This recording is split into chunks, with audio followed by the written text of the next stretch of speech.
Good morning students, today we are doing mean in discrete series. आज हम करने वाले हैं डिस्क्रीट सीरीज में mean.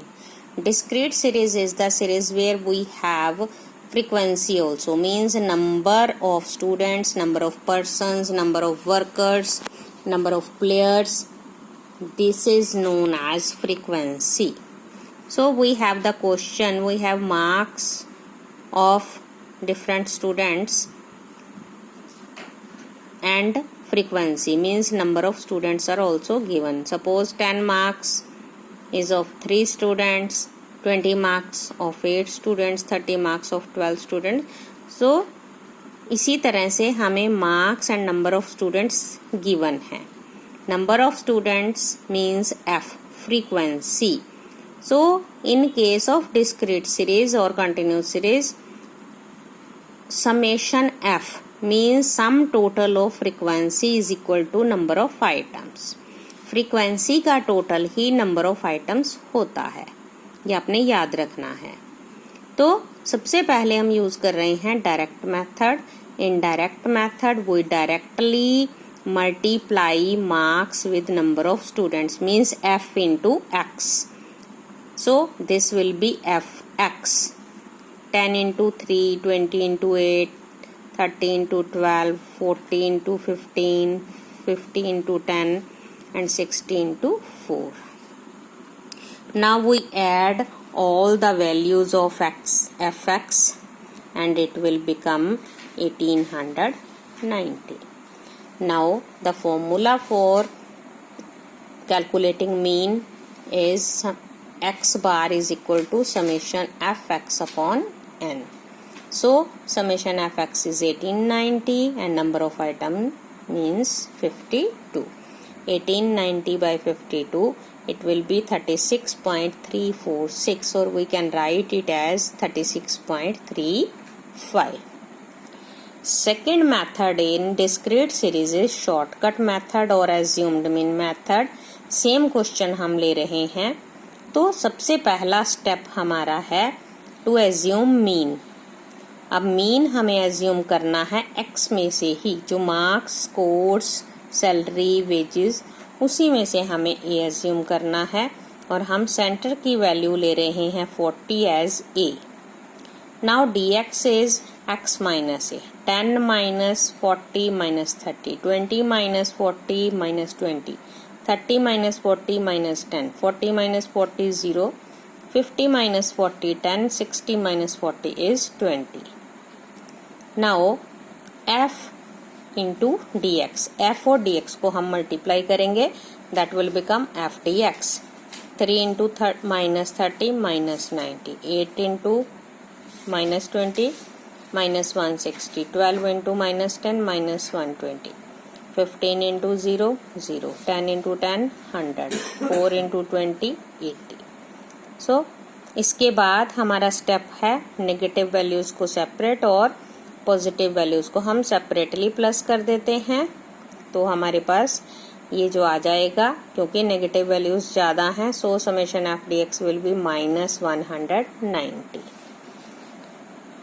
Now the formula is x bar is equal to a plus summation f dx upon n. Shortcut method या assumed mean method का ये formula है. तो a is 40. So here x bar is equal to a is 40. Summation f dx is minus 190 and number of item is 52. So 40 plus minus 190 upon 52.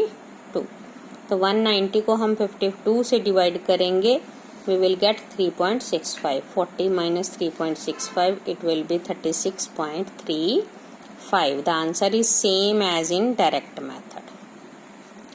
Third is step deviation method. Step deviation method is used to reduce the calculation. Basically इसका और कोई purpose नहीं है. Step deviation method का एक ही purpose है कि calculations को रिड्यूस करना.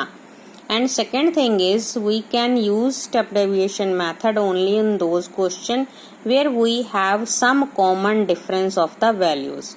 जो भी values given हैं उनमें कोई एक common difference होना चाहिए, तभी step deviation method को use किया जा सकता है. The same question is given X and F means marks and number of students are given. So our first step is to take A assume करना है. अभी हम आप देखिए 30 and 40 सेंटर में दो वैल्यूज आते हैं. हमने शॉर्टकट मेथड में 40 को A assume किया था. अब इस क्वेश्चन में हम 30 को A assume करते हैं और देखते हैं कि क्या आंसर सेम आएगा. सबसे पहले हमें dx कैलकुलेट करना है, that is x minus a. So it will be 10 minus 30 minus 20, 20 minus 30 minus 10, 30 minus 30 0, 40 minus 30 10, 50 minus 30 20 and 60 minus 30 is 30. Now क्योंकि अभी हमने क्या कहा है कि स्टेप डेविएशन मेथड कैलकुलेशन को कम करने के लिए यूज किया जाता है. So we have to divide the values of dx. जितनी भी जो भी dx की वैल्यूज आई हैं उनको हमें डिवाइड करना है एक कॉमन नंबर के साथ. जैसे कि आप देख रहे हैं 10 20 30 माइनस 10 माइनस 20 को हम 2 के साथ डिवाइड कर सकते हैं.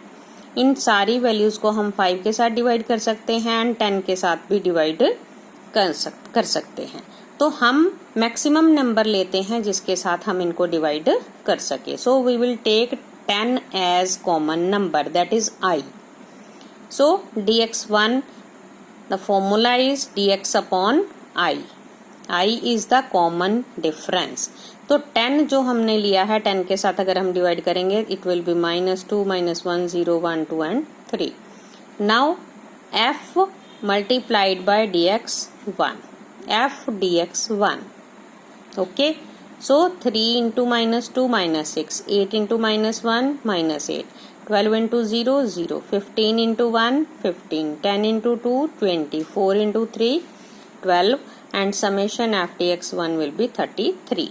Now the formula is x bar is equal to a plus summation f dx1 upon n into I. So it will be 30 plus 33 by 52 into 10. 10 हमने कॉमन नंबर I लिया है. So it is 330 by 52. तो जब हम इसको divide करते हैं तो 30 plus 6.346 and it will be 36.35.